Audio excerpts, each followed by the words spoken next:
Hey, this is Ash from Revolution Me. I decided to do a follow-up video about calorie restriction and eating disorders just because there was stuff I forgot to say last time. And normally when there's things going on social media, I try and stay out of it, but I really wanted to comment on this further because it is something that I'm really passionate about. I think that our physical health and our mental health are two of the most important things that we can have. They're so precious, and unfortunately we live in a world where people have kind of a cavalier attitude towards their health. So I wanted to talk a little bit about the structured diet programs, and I understand the appeal of these sorts of programs. I've done them myself, and it's really nice to have a program where everything's done for you and all you need to do is follow it. And we see someone who looks really, someone who looks fabulous, and we think to ourselves, right, if I just do what they're doing, then I'm going to get that same outcome. And we want to know what they're doing. And they give us a diet program, they give us an exercise plan, they tell us what we should eat, when we should eat it, what we can and can't eat. They tell us what kinds of exercises we should do and when, and we think that if we follow the formula, then we're going to get the same results. And it's implicit in the message. That's how all marketing works, right? Buy my product and get thin, or buy my product and get rich, get happy, whatever it is. The problem is our perfectionistic thinking.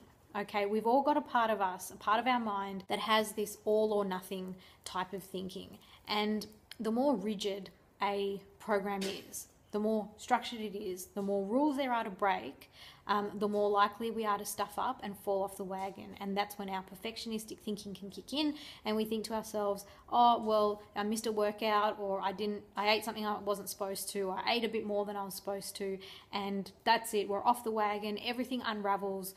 The formula's been destroyed. I'm never going to get the results that I wanted. And that's what leads to binging. And I think that we all have the perfectionistic part of us. Some of us have it more than others. And that all or nothing thinking is one of the types of thinking that we see in people who have eating disorders.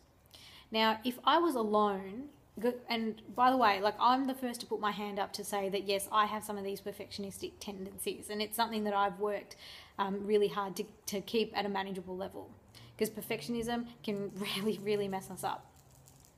But I know that I'm not the only one. The question then becomes about the responsibility of the person who puts out the diet program, because if I was the only one who had this perfectionistic thinking, then the person promoting the diet program might say, well, that's your problem if you get an eating disorder because of your perfectionistic thinking from following my diet.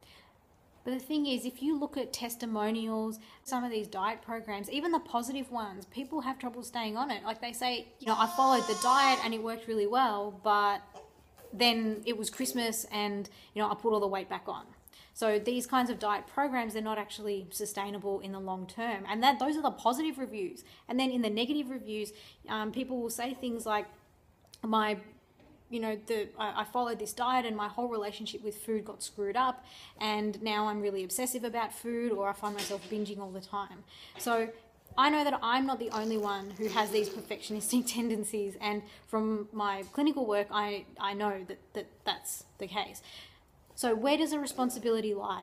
If the person who's putting out a diet program knows that there are people out there who are perfectionistic and who can potentially get an eating disorder, is it the responsibility of that person to do something to address it?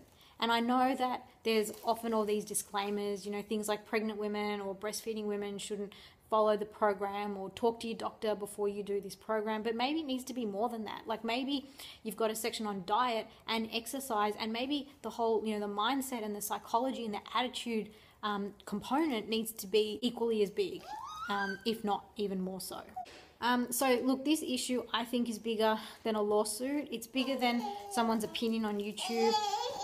It's bigger than, I think it might even be bigger than someone's earnings being affected. It's potentially the health of an entire generation. Girls are growing up today looking at the before and after pictures of some of these diet programs, right? And the before pictures, a lot of the women look fantastic, but young girls are looking at that thinking, no, it's not enough to have a flat stomach. I have to have a six-pack as well. I have to have six-pack abs as well.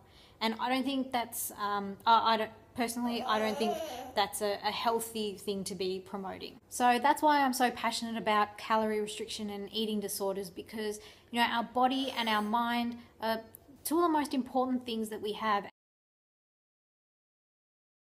because we all have a message to share with the world. And if our body and our mind aren't functioning at as best as we can, then our message gets lost, because we're spending so much time obsessing about food or worrying about our weight, or we get tired, or we get chronic fatigue, or we get sick, and we're unable to spread the message that we want, and we can't let our voice be heard because we're not taking care of ourselves. So that's one of the reasons why I'm so passionate about all of this. For the record, my opinion about Freely and Durian Rider, I don't agree with everything they say, and their methods. I mean, that's not my style, but I do agree with a lot of what they say, and I believe that they're wanting to make a difference in the world. I have spent time with both of them, and I find them to be really caring, very thoughtful, very compassionate, and unbelievably generous with their time, and very, very patient.